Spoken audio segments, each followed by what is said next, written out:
کسی بادشاہ نے اپنے وزیر سے پوچھا کہ یہ میرے نوکر مجھ سے زیادہ کیسے خوش باش پھرتے ہیں جبکہ ان کے پاس کچھ نہیں اور میرے پاس کسی چیز کی کمی ہی نہیں۔ وزیر نے کہا کہ بادشاہ سلامت اپنے کسی خادم پر قانون نمبر 99 کا استعمال کر کے دیکھیے۔ بادشاہ نے پوچھا کہ اچھا یہ قانون نمبر 99 کیا ہوتا ہے؟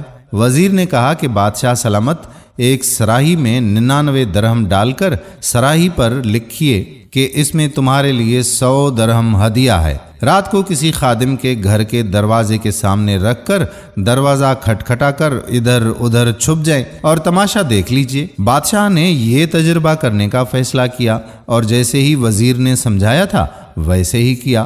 سراہی رکھنے کے بعد دروازہ کھٹکھٹایا اور چھپ کر تماشا دیکھنا شروع کر دیا۔ دستک سن کر اندر سے خادم نکلا، سراہی اٹھائی اور گھر چلا گیا۔ درہم گنے تو 99 نکلے جبکہ سراہی پر لکھا 100 درہم تھا۔ خادم نے سوچا کہ یقیناً 1 درہم کہیں باہر گر گیا ہوگا۔ خادم اور اس کے سارے گھر والے باہر نکلے اور درہم کی تلاش شروع کر دی۔ ان کی ساری رات اس کی تلاش میں گزر گئی۔ خادم کا غصہ اور بے چینی دیکھنے کے لائق تھا۔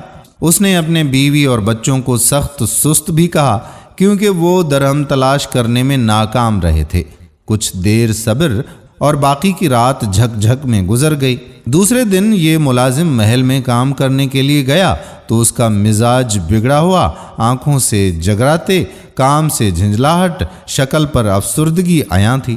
بادشاہ سمجھ چکا تھا کہ 99 کا قانون کیا ہوا کرتا ہے۔ لوگ ان 99 نعمتوں کو بھول جاتے ہیں جو اللہ تبارک و تعالیٰ نے انہیں عطا فرمائی ہوتی ہیں اور ساری زندگی اس ایک نعمت کے حصول میں سرگرداں رہ کر گزار دیتے ہیں جو انہیں نہیں ملی ہوتی، اور وہ ایک نعمت بھی اللہ کی کسی حکمت کی وجہ سے رکی ہوئی ہوتی ہے جسے عطا کر دینا اللہ کے لیے بڑا کام نہیں ہوا کرتا۔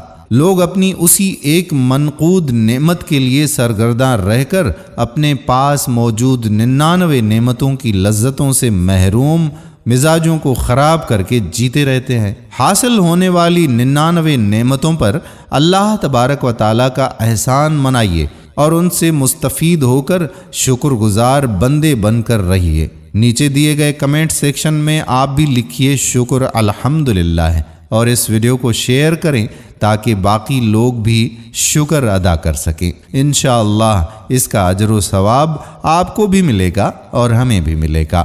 آنے والی ویڈیو تک اپنے میزبان قادر بخش کلہوڑوں کو اجازت دیجیے۔ اللہ حافظ۔